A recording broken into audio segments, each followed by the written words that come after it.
मुख्य शीर्षक अनंत गूंज, द इटर्नल एको, महाभारत से चुनाव, कर्तव्य और परिणाम पर शक्तिशाली जीवन के सबक। आधुनिक जीवन की नैतिक दुविधाओं को सुझाने के लिए एक प्राचीन महाकाव्य का कालातीत मार्गदर्शक। मानवता का दर्पण कहानी से कहीं बढ़कर मानवता का एक दर्पण। महाभारत दुनिया का सबसे लंबा महाकाव्य है, जो केवल एक युद्ध का वर्णन नहीं है, बल्कि मानव स्वभाव का गहरा अन्वेषण है।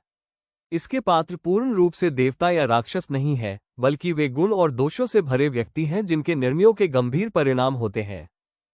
भीष्म की प्रतिज्ञा, पूर्ण भक्ति की कीमत। अपने पिता राजा शांतनु के विवाह के लिए राजकुमार देवव्रत ने सिंहासन का त्याग और आजीवन ब्रह्मचर्य की कठिन प्रतिज्ञा ली। इस बलिदान ने उन्हें भीष्म नाम दिया, लेकिन इसी प्रतिज्ञा ने उन्हें भविष्य में अन्याय के समय मौन रहने और अधर्म के पक्ष में लड़ने के लिए मजबूर कर दिया। नेक कार्य के परिणाम, एक नेक कार्य के अनपेक्षित परिणाम। ये स्लाइड सिखाती है कि केवल अच्छी नियत पर्याप्त नहीं है, हमें अपने निर्णयों के दूरगामी परिणामों पर विचार करना चाहिए।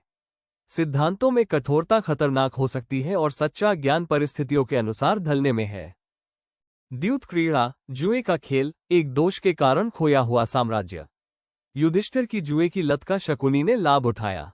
गर्व और लत में डूबे युधिष्ठिर ने अपना राज्य, धन, भाई और यहां तक कि द्रौपदी को भी दांव पर लगा दिया। इस एक घटना और सभा में उपस्थित बड़ों की चुप्पी ने महाविनाशकारी युद्ध की नींव रखी। एक कमी का प्रभाव, एक अकेली कमी का डोमिनो प्रभाव। अपनी मुख्य कमजोरी को पहचानना आवश्यक है, क्योंकि एक अनियंत्रित दोष जीवन भर की खूबियों को नष्ट कर सकता है।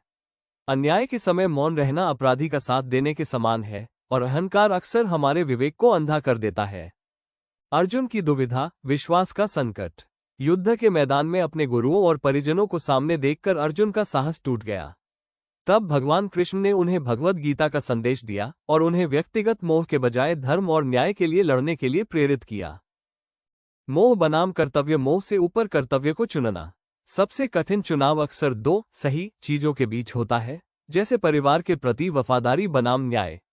परिणाम के बजाय कर्म पर ध्यान केंद्रित करें। भावनाएं मार्गदर्शन तो कर सकती हैं, लेकिन निर्णय सिद्धांतों के आधार पर होने चाहिए। युधिष्ठिर की अंतिम यात्रा, अखंडता की अंतिम परीक्षा। स्वर्ग के द्वार पर इंद्र ने युधिष्ठिर के साथ आए एक आवारा कुत्ते को प्रवेश देने से मना कर दिया। युधिष्ठिर ने उस वफादार जीव को छोड़ने के बजाय स्वर्ग का त्याग करना बेहतर समझा। अंत में वो कुत्ता स्वयं धर्म निकला और युधिष्ठिर अपनी अखंडता की परीक्षा में सफल रहे। चरित्र की परिभाषा, चरित्र वही है जो आप यात्रा समाप्त होने पर करते हैं। अखंडता से कभी समझौता नहीं किया जा सकता और वफादारी अपने आप में एक पुरस्कार है। इंसान की असली पहचान इस बात से होती है कि वो उनके साथ कैसा व्यवहार करता है जो उसके लिए कुछ नहीं कर सकते। निष्कर्ष, हमारे विकल्पों की गूंज। महाभारत हमें सिखाता है कि जीवन विकल्पों का एक युद्ध क्षेत्र है। भीष्म, युधिष्ठिर और अर्जुन के उदाहरण हमें दिखाते हैं कि कैसे हमारे छोटे बड़े निर्णय हमारे भविष्य को आकार देते हैं। हमारी नियति हमारे दैनिक चुनावों में लिखी जाती है।